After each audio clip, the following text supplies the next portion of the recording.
What's going on, guys? Bust6 here, back to another video, and today I have another edition of my rapid fire album reviews. Today I'm going over two monstrous albums that came out over the weekend, and they're from legendary death metal bands. So yeah, we're about to get some brutal territory here.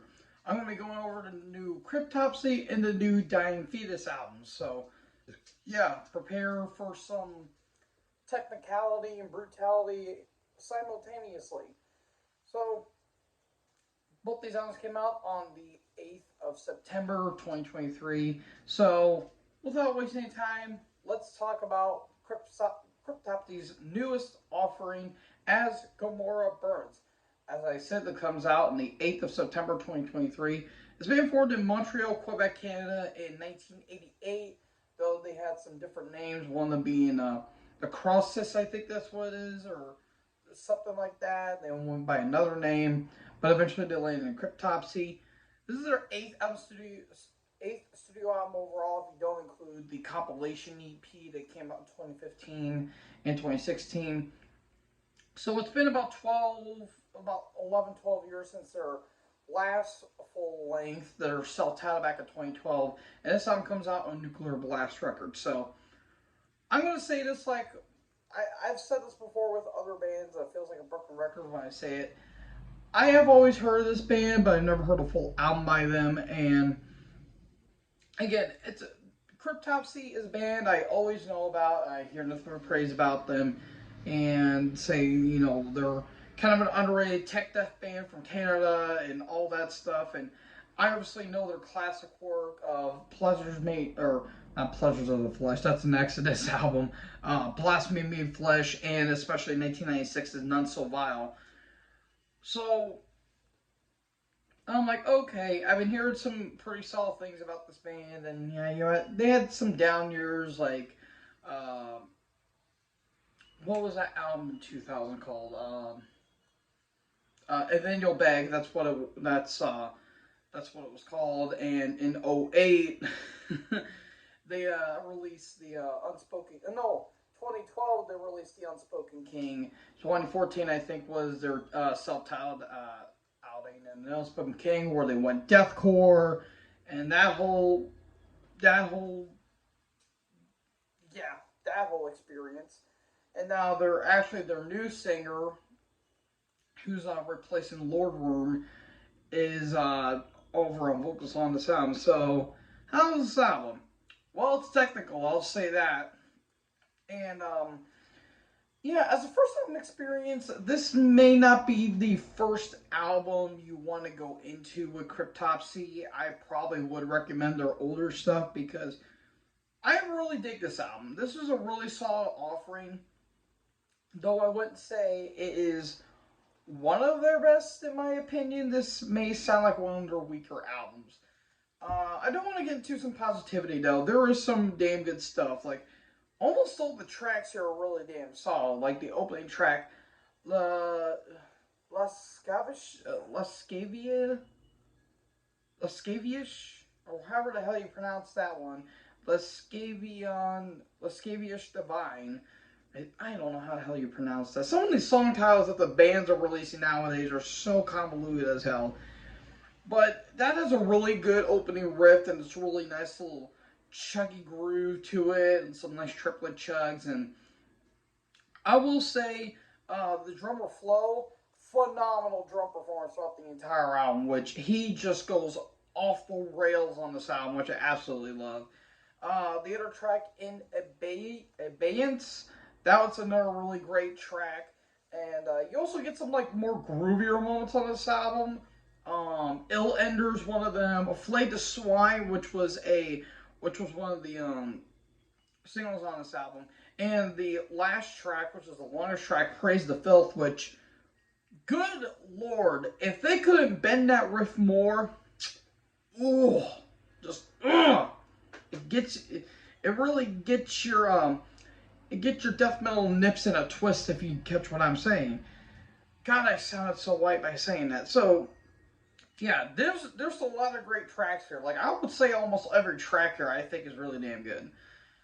Now for the negatives. Well, as much as I love almost all these tracks, a couple of them feel like they're a little samey. And that's not necessarily a bad idea, it's just that there's not a whole lot of variety on this album, in my opinion. But the two main complaints I kind of have is one, I think production could have been a little bit dirtier. Like, I think the drums felt a little. I felt like the drums, especially the snare, felt a little processed, and the kick drum could have been better produced. No, don't get me wrong, Flo does an absolutely phenomenal job with the drums. It's just I feel like it could have been it could have been tweaked a little bit, in my opinion. And I also think that the guitar tone could have been a little more crunchier, in my opinion. I felt like it was a bit too warm for something of this magnitude. And I will say, the new vocalist, he does a good job. I think he does a really solid job for what he's given. But he's no Lord Worm. And that's kind of the main complaint I had a little bit on the sound, is that he has those, like, token high screams and the like low growls. But the thing is, again, he's no Lord Worm, and he's not really trying to be. He brings his own flair to it. It sounds like he kind of sounds like a metalcore vocalist in some aspects of the album, but those are kind of the minor complaints I have with it. But all in all, this was a solid offering, and this is only about 30 minutes and some change, so I'm going to give this a B. I think this was a very solid offering. I don't know if it's going to be on my end of the, it's going to be an album of the year contender for me, but I do think this was a very solid offering in the outset. So then we go into the aforementioned Dying Fetus with their new studio offering, Make Them Beg for Death. Again, with Cryptopsy, comes out on the 8th of September of 2023. It was being formed in Great Upper Marlboro, Maryland in 91. And this is their 9th studio album overall that came out on Relapse Records.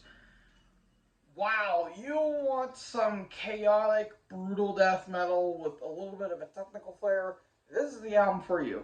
Again, like I said with Cryptopsy, I know about this band and I know of their early classic albums, like mainly Killing on Adrenaline, for example, because that was one of the. I remember the song Epidemic of Hate that I listened to on Liquid Metal on the radio, and I really dug that track. That was some like just guttural, just dirty sounding, brutal death metal. And of course, John Gallagher, the man of the hour, finest vocal performance I think the man has had in quite a bit of time. Because again, I haven't heard every single Cryptopsy album. I may in the future, now that I listen to this album, but obviously John Gallagher, who was on the latest Frozen Soul album, The Glacial Domination, on the song Morbid Effigy, he does a phenomenal track. I felt like he fit on that song and kind of like on that album like a glove. And then he gets into this album, and holy Jesus, his gutturals are just absolutely phenomenal. Like every track here, I damn well love, and you get some of that technical element as well, particularly on the song "Throw Them in the Van," which is one of the best songs on this entire album. It's like 2 minutes and some change, and it's just full on technical play. But you kind of get some like slam metal moments, which if you guys know me, I hate slam metal. It's stupid in my opinion. But it kind of works here because it doesn't overstay its welcome. The last two tracks, Hero's Grave and Subterfuge, those tracks in particular are like borderline slam, but it doesn't go full board with it, which I really do love. And the drummer, I don't remember his name, he gets into like thrashy territory in some ways, particularly on the song Raised in Victory, Raised in Defeat.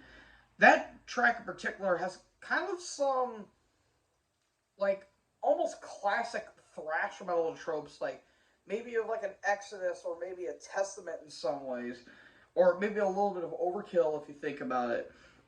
But some other tracks I like, the opening track Enlightened Through Agony and the track Compulsion Through Cruelty, which I think was one of the singles. Those tracks in particular just embraces what this album is going for, and a very accurate description of this album, Unbridled Fury. Just chaotic, brutal, and downright sinister moments.